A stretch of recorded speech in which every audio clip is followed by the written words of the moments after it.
Hi mga ka-followers, thank you so much sa lahat.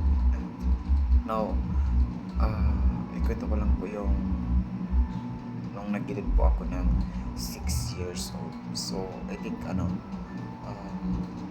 hindi naman siya kabuluhan pero um, gusto ko lang ibalik yung konting panahon na naaalala ko lang. And this. Dati guys, pag pumapasok ang aking ate, dalawa kong ate, sa school, dinadala nila ako sa school guys, kay wala man lagi nagbabantay sa akin. So, dinadala nila ko tuwing pumapasok sila sa school. Pero ang kulit ko guys, no, nakikinig din naman po ako sa teacher that time. Tas, I remember na, siyempre guys, umiiyak pa ako nung time na yun. So, I think, lang naalala ko mga kalods. And then, dinala ko, nas umuwi kami mga kalods. Tuwing gabi na sila umuwi kasi yung ate ko niya. Alam mo naman, kalods, mayroong engkanto sa school namin doon sa Burgos na, tapos, may marami ding ahas doon sa Burgos doon, no? So, pag umuwi ang ate ko, malayo kasi sa amin mga kalods niya, naglalakad lang.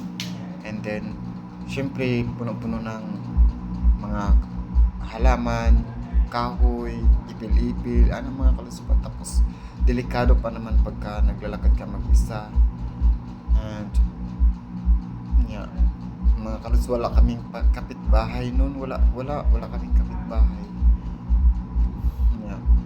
Minsan, one time na dinala ako ng tatay ko din doon sa trabaho niya. Lasinggero kasi akong tatay mga kalods. Yeah. Trabaho siya sa Goronis. Yeah. Nang uli na may mga kalods, kaya hubog ng akong tatay noon. Yeah. Karon kay wanam ko gida sa akong tatay magsod sa iyang trabaho niya. Karon kay naay na aksidente pa mga kalods, binaril doon sa may baba ng bahay namin. So yung mother ko kinabahan kasi syempre akala niya may pinangyari sa tatay ko. So yun mga kalods, grabe na-experience ko talaga mga kalods. Nakita ko yung dalawang tao na binaril, tapos may napislong yung bungo niya na parang basta na anong Tagalog nung napislong, yung bungo niya na lumubog, ganon. Tapos lumabas yung utak mga kalods niya, naidilaw ba nga ang utak kalods, diba? Puno ng tama ng baril yung ulo. Dalawa yun mga kalods. Tapos yun mga kalods, yun lang naalala ko mga kalods. Tapos ayun na mga kalods, I think remember na naalala ko din ulit yung na edit ako na 9 years old. I think 9 years old mga kalods. I remember na siyempre nag-away ang mama ko at ang tatay ko. Tapos iniwan kami. Tapos muntik pa masunog ang bahay namin mga kalods. Kaya natumba ang lampanerya. Tapos muntik na masunog ang balay. Tuwod-pud na ako itong mga kalods. Karon kay yung guys, palahubog man lagi akong tatay mga kalods. Pero okay naman mga kalods. Mabait siya pag di nakainom mga kalods. Tapos naalala ko pa mga kalods, mga kapatid, kasi ako rin yung parang panganay nun mga kalods niya. 3 yung kapatid ko. 3? Oy, 5 mga kalods niya. Baby pa lang yung sinin niya nun mga kalods. Siya yung inalagaan ko noon.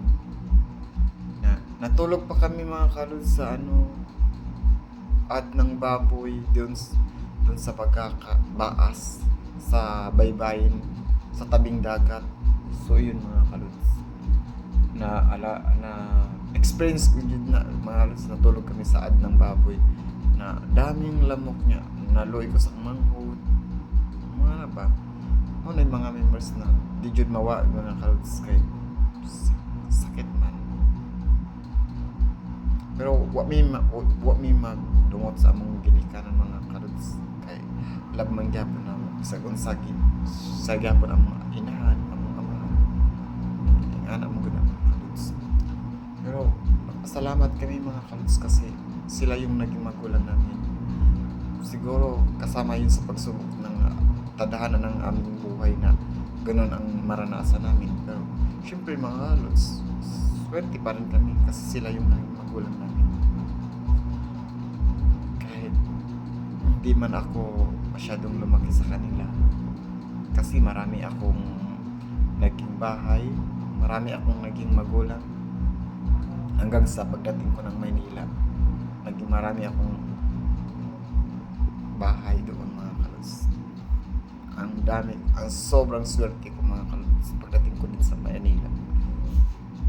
So hanggang dun lang muna mga kalods.